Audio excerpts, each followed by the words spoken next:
මම අද ඔයගොල්ලන්ට කියලා දෙන්නේ මේ වතුර මෝටරය කලින් වතුර මෝටරය වෙනුවට හයි කරන විදිය.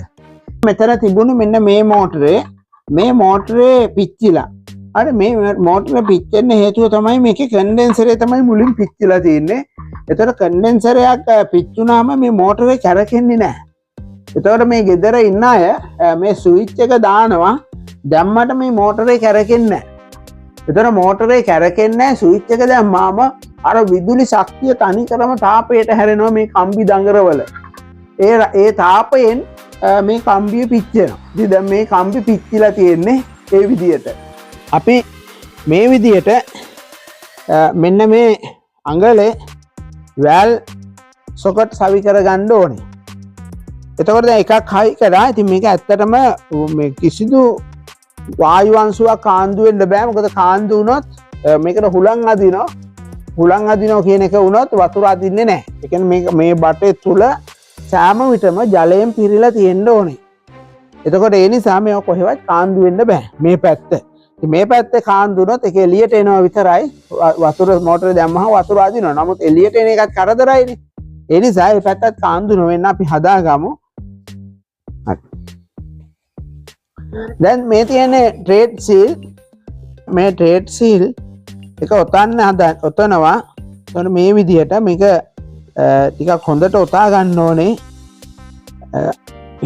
මොකද දැන් මේ බටය මේ ප්ලාස්ටික් PVC පොලිවයනයිල් ක්ලෝරයිඩ් මේක යකඩ. එතකොට මේ ද්‍රව්‍ය දෙක එකිනෙකට වෙනස් නිසා මේ අතරින් හොඳට හිරවීමක් වෙන්නේ නැහැ. එතකොට අපි අනිවාර්යෙන් මේ දෙක මෙහෙම ඔතා ගන්න ඕනේ. එතකොට මේ දෙක අතර හිඩස වහන්නේ මේ පොටවල් අතර හිඩස වහන්නේ මෙන්න මේ අපි ඔතන මේ ට්‍රේඩ් සීල් එකෙන්. මේක අපි අතින් තද කරන්න අමාරු වෙන්න ඕනේ. එතකොට ඒ තරම් ඉතින් මේක දැන් ඇත්තටම අතින් තද කරන්න පුළුවන් මේ පමණයි. මේ මෙච්චරයි පුළුවන්. අමාරුයි. ඉතින් දැන් ඒ කියන්නේ දැන් තද වෙන්නේ මේ පොටවල් අතර කිසිම හිඩසක් හිටින්නේ නැති විදිහට. ඒකයි. ඉතින් මේ ගානට තද කරත් ඇති. නැත්තම් ට්‍රේඩ් සීල් දාලා මේ ගානට තද කරත් ඇති. එහෙම නැත්තම් අපි මෙතනට ස්පෙන්ඩර් එකක් දාලා එහෙම නැත්නම් පයිප් යතුරු කියලා තව එකක් තියෙනවා. ඒක දාලා තව ටිකක් තද කරගත්තාම ඇති.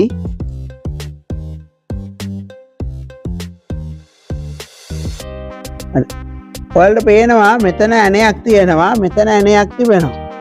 ඒකෙන් ඒ ඇන වලින් අපිට කරන්න පුළුවන් මෙහෙම දෙයක්. දැන් අපි හිතමු මේ වතුර මෝටරේ සවි කරාට පස්සේ මේක ඇතුළට මුලින්ම වතුර ඇතුල් කරගන්න ඕනේ. මොකද මේක ඇතුලේ හුලං තියෙන්න බෑ.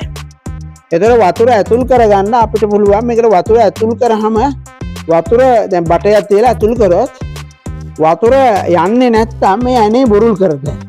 එතකොට මේ බුරුල් කරොත් මේක ඇතුලේ තියෙන වාතය එතනින් එළියට පැනලා මේ දාපු වතුර එනවා. ඒතර මෙතනින් වතුර එනවා නම් මේක නැවත වහගන්න පුළුවන්. හරිද? එතකොට මේ තියෙනවා මෙතන රබර් එකක් සීල් වෙන්න. යම් විදියකින් ඒ රබර් එක සීල් වෙන්නේ නැත්නම් අපිට පුළුවන් මේ වගේ ට්‍රේඩ් සීල් ඔතලා එකත් ඒ ඇනෙත් හදාගන්න. එතකොට දැම්මම අලුත් ඇනේ නිසා ට්‍රේඩ් සීල් ටිකක් මම පස්සේ උතන්න කොහොම තියන්න. මෙතනත් තියෙන ඒ වගේම ඇනයක්.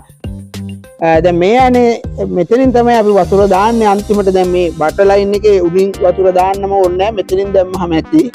එතනින් දදා මෙතනින් වතුර හුලං අයින් කර අපිට පුළුවන් මෝටරේ වරින් වර කරකවලා මේක සම්පූර්ණයෙන් හුලං අයින් කරන්න. හුලං අයින් කරොත් විතරයි වතුර අදින්නේ උඩට. ඒක තමයි මේ ඇන දෙක තියෙන්නේ. ඉතින් සමහර මෝටර වල මේ ඇනේ නෑ. මෙතන නමුත් උඩ ඇනයක් අනිවාර්යෙන්ම තියෙනවා. මෙතනින් කපමු.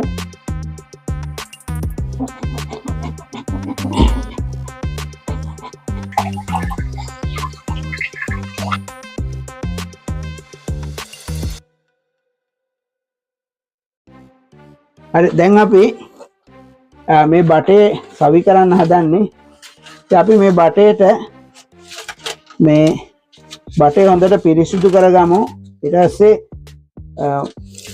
මේ බටේ පිරිසිදු කරගමු. හරි අපි පිරිසිදු කරගත්තා. දැන් අපි මේ ගම් එක ගාමු. මේ ගම් එකේ පුළුවන්කම තියෙනවා මේ PVC යම් ප්‍රමාණයක් දිය කරන්න. එතකොට මේ උඩ දිය වෙනවා. ඉතින් මේ මෝඩියේ තියෙනවා මේ වගේ බ්‍රෂ් එකක්. ඒකෙන්ම ඒක පාවිච්චි කරලා ගන්න පුළුවන්. ඉතින් සමහරලාට ඒක කරදරයි නම් ඒක අපිට මේ වගේ එකක ඇතුළත ගා ගන්න බෑ දිගමදි නම් අපිට පුළුවන් මේ වගේ ඇඟිල්ලෙන් ගන්න. නමුත් මේ ගම් එක ඇස්වල ගෑවෙන්න හොඳ නැහැ. ඉතා භයානකයි. ඉතින් දැන් අපි ගම් එක ගෑවා. දැන් අපි මේ බටේ සවි කරගමු. ඔයගොල්ලන්ට පේනවා.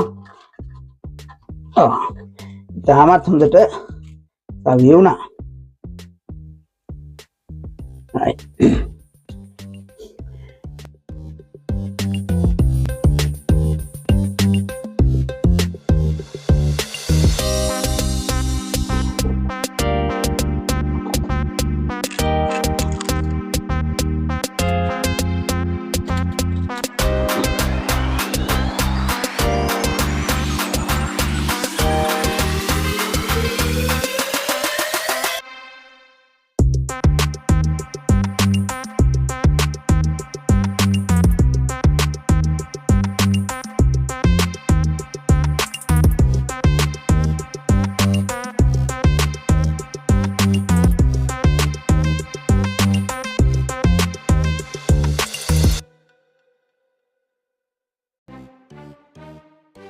මෙහෙම තට්ටුවක් දැම්මහම වගේ පියන ගලව ගන්න පුළුවන්. දැන් මේ පැත්ත මෙහෙම අතින් කරකවලා බලන්න මේ කරකවනකොට මේ මෙතනින් හුලම් බුබුලු පිට වෙනවා. හරි.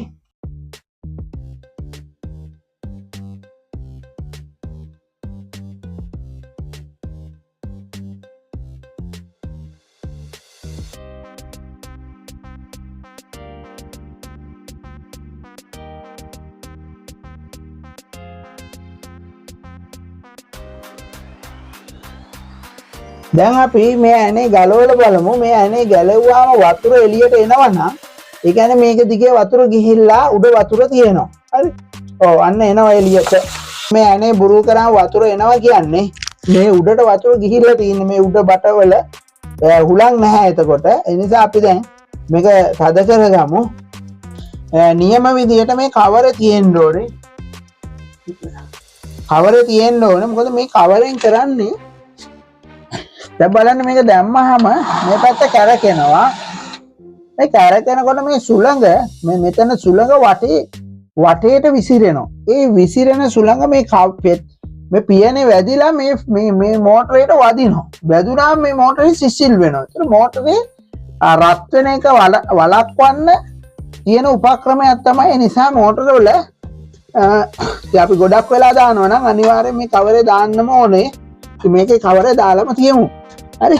ඒක දාන්න නැතුව තියන්න එපා. ඉතින් මේක අතේ වැදුනොත් අතත් තුවාල වෙනවනේ. ඒ නිසා මේ මෝටරේට ඉතින් මෙහෙම තට්ටු කරාම ඇති ඒ කවරේ. හරි. හොඳයි දැන් අපි මෝටරේ දාමු. දාලා අපි බලමු මේ වතුර ටැංකිය පිරෙන හැටි.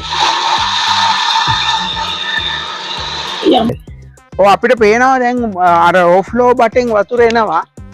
ඉතින් ඒ නිසා දැන් මම ඕෆ් කරන්නම් මෝටරේ.